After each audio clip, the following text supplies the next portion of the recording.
క్యాంటీన్కి పోయి కడుపు నిండా భోజనం చేసే పరిస్థితి వస్తుందని చెప్పి కూడా నేను మీకు తెలియజేస్తున్నా. అన్నా క్యాంటీన్ ఈ రోజు చూస్తే ఒక పవిత్రమైన కార్యక్రమం.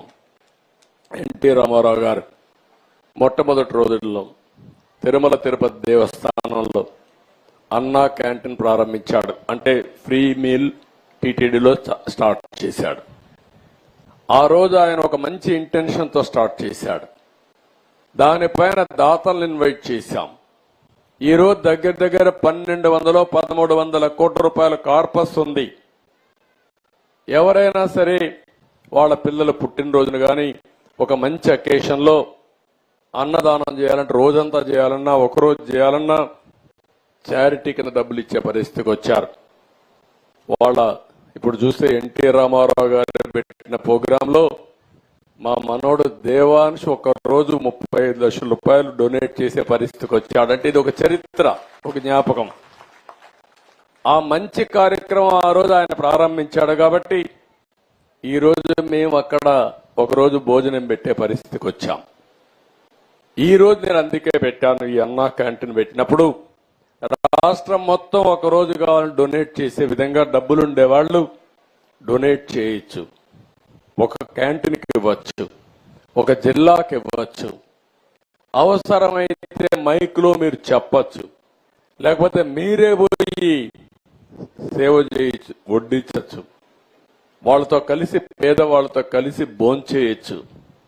అలాంటి ఒక మహత్తరమైన కార్యక్రమాన్ని విఘాతం కలిగించే విధంగా వచ్చిన వెంటనే ఉండే అన్నా క్యాంటీన్లన్నీ మూసేసే పరిస్థితికి వచ్చాడు. అందుకే ఒకే రోజున 183 అన్నా క్యాంటీన్లు ఓపెన్ చేయడానికి ప్రభుత్వం నిర్ణయం చేశాం. తొందరలోనే ప్రారంభిస్తామని చెప్పి కూడా నేను మీకు తెలియజేస్తున్నా. ఇంకొక పక్క స్కిల్ డెవలప్మెంట్. పిల్లలందరూ ఉద్యోగాలు చేయాలంటే ఈరోజు ఉద్యోగాలున్నాయి, ఉద్యోగాలకు అవసరమైన అర్హులు లేరు. ఈ రెండు మిస్ మ్యాచ్ ఉన్నాయి. ఇంకొక పక్క మీరందరూ ఊర్లో వాళ్ళు ఉన్నారు, మీరు పనిచేస్తున్నారు, కష్టపడి పనిచేస్తున్నారు. కష్టపడి పనిచేయడం కంటే సాంకేతిక పరిజ్ఞానంతో పనిచేస్తే పేదవాళ్ళు కూడా ఎక్కువ డబ్బులు సంపాదించుకునే అవకాశం వస్తుంది. అందుకనే స్కిల్ డెవలప్మెంట్ కింద ఫోకస్ చేశాం.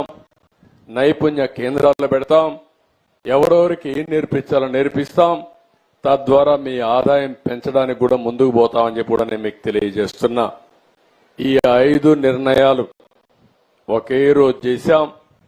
మళ్ళీ మీ అందరికి హామీ ఇస్తున్నా, మీరందరూ కూడా 65 లక్షల మంది పింఛన్లు తీసుకున్న మొదటి రోజున ప్రభుత్వాన్ని ఆశీర్వదించండి, మమ్మల్ని కూడా ఆశీర్వదించండి. ఎందుకంటే ఈ ప్రభుత్వానికి ఇంకా ఎక్కువ శక్తి వస్తే ఇంకా ఎక్కువ సంపాదించి తిరిగి మీకు ఇచ్చే అవకాశం వస్తుంది. దానికోసం మీరందరూ ఎప్పటికప్పుడు భగవంతుడికి ధన్యవాదాలు తెలియజేస్తూ ప్రభుత్వాన్ని ఆశీర్వదించే కార్యక్రమం మీరు చేయండి.